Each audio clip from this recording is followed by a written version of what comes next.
ഇവിടെയാണ് ഞാൻ ജാതിക്ക പാകിയിരിക്കുക. നോക്കൂ, ഒരു ആസ്ബറ്റോസിൻ്റെ ഷീറ്റ് കൊണ്ട് ഇങ്ങനെ ഒരു കടയൊക്കെ വെച്ചിട്ടുണ്ട്. അപ്പോൾ ഇപ്പോൾ ഏകദേശം ഒരു 3 മാസത്തോളം ആയിട്ടുണ്ട് ഇത് പാകിയിട്ട്.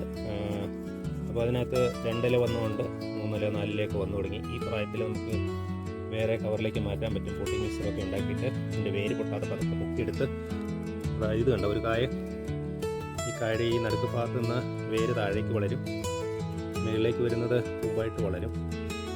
അങ്ങനെ ഈ അടിയിലത്തെ ഭാഗം പൊട്ടാതെ സൂക്ഷ്മതയോട് വലിച്ച് പൊട്ടാൻ വേണ്ടിയിട്ടാണ് നമ്മൾ മണലിനകത്ത് പാകിയിരിക്കുക. ഇത് ഒരു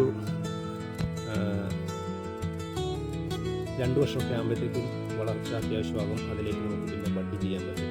പിന്നെ ചില ആൾക്കാരൊക്കെ ഇങ്ങനത്തെ തൈകൾ നടുന്ന ആൾക്കാരുണ്ട്. പക്ഷേ അതിനകത്ത് 50% ആൺജാതി വരാറുണ്ട്. ആൺജാതി വന്നു കഴിഞ്ഞാൽ പിന്നീട് അതിലേക്ക് നല്ല ഇനം പെണ്ണ് ബഡ് ചെയ്യുകയാണ് സാധാരണ ചെയ്യുക. ഇതുപോലെ മുളപ്പിച്ച ജാതിയാണെങ്കിൽ കായ്ക്കണമെങ്കിൽ ഒരു 5 to 6 വർഷം വേണ്ടി വരും. അപ്പോൾ നല്ല ഇനമാണെങ്കിൽ നമുക്ക് നിലനിർത്താം. അതല്ലെങ്കിൽ നല്ല ഇനങ്ങൾ അതിലേക്ക്